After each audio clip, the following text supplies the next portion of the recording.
کچھ لوگوں کے پاس علم ہوتا ہے پر ان کا علم کسی کو نفع نہیں دیتا، اسی طرح کچھ لوگوں کے پاس مال ہوتا ہے پر ان کا مال کسی کو فائدہ نہیں دیتا، سمیٹ کے لے جاتے ہیں ہر شے قبر میں۔ حضرت ابوبکر صدیق رضی اللہ تعالیٰ عنہ کا مال اتنی شان والا تھا کہ آپ رضی اللہ تعالیٰ عنہ کاروبار کرتے تھے اور کپڑے کا کاروبار کرتے تھے اور وسیع کاروبار کرتے تھے۔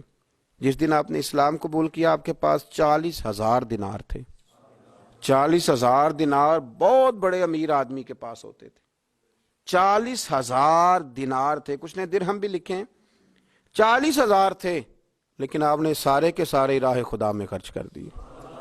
میں نے یہ نہیں کہا کہ اس میں سے 2.5% زکوٰۃ دی، میں نے یہ نہیں کہا، میں نے کہا کہ سارے کے سارے راہ خدا میں خرچ کر دی۔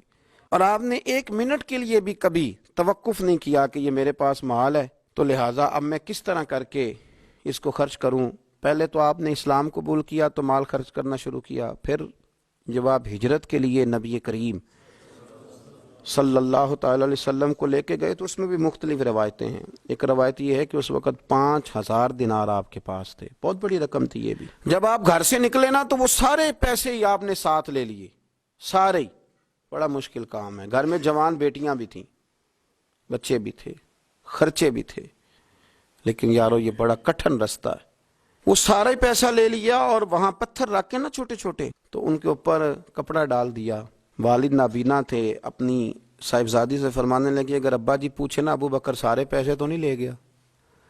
اور وہ ڈھونڈتے ڈھونڈتے یہاں آئے تو ان کا ہاتھ لگوا دینا، انہیں پتہ چلے کہ پیسے ابھی یہیں پڑے ہوئے، لیکن ساری رقم ساتھ لے گئے اور راہ ہجرت میں ساری رقم خرچ کر دی۔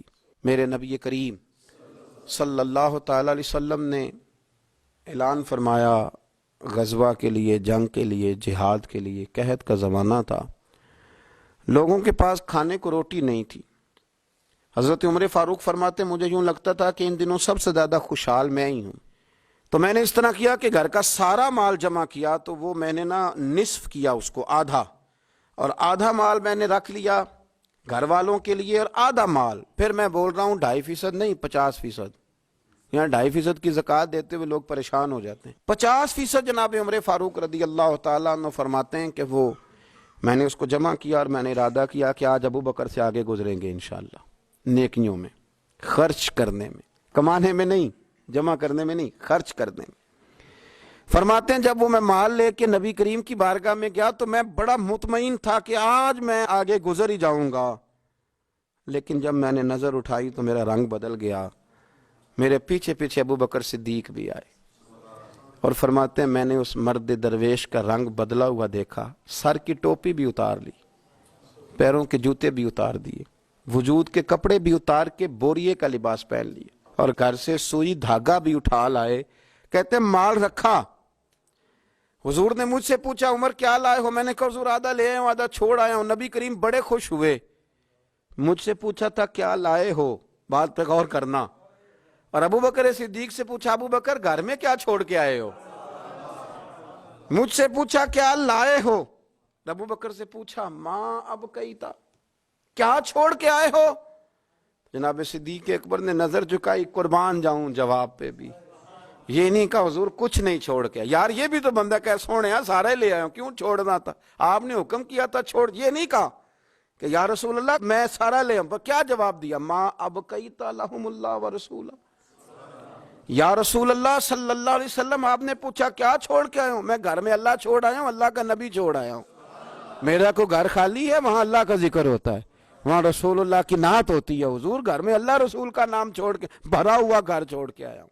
پھر قربان جاؤں میرے نبی کریم پر بھی، حضور سید عالم علیہ السلام نے فرمایا یہ تیرے پیچھے جبریل کھڑے ہیں اور وہ بھی ٹاٹ کا لباس پہن کے آئے ہیں۔ میں نے ان سے پوچھا ہے جبریل آج ٹاٹ کا لباس، آج ٹاٹ کا لباس کیوں پہنا ہے؟ تو عرض کی یا رسول اللہ آج نا ابو بکر صدیق نے ٹاٹ کا لباس پہنا ہے تو رب کو اتنا پسند آیا ہے کہ اس نے کہا فرشتوں نوری کپڑے اتارو سارے، یہ روپ دھارو نا جو میرے یار کے یار نے دھارا ہے، یہ والا تینوں لب دیں آپ گواچے، سانو اپنی خبر نہ کوئی، ساتھوں پارے نہیں ککھ گلیاں، سانو تے آخ دے لوگ شدائی، ہاں سانو آخ دے لوگ شدائی، کیونکہ اسا ننگ نموس دا ساڑ کے چولا،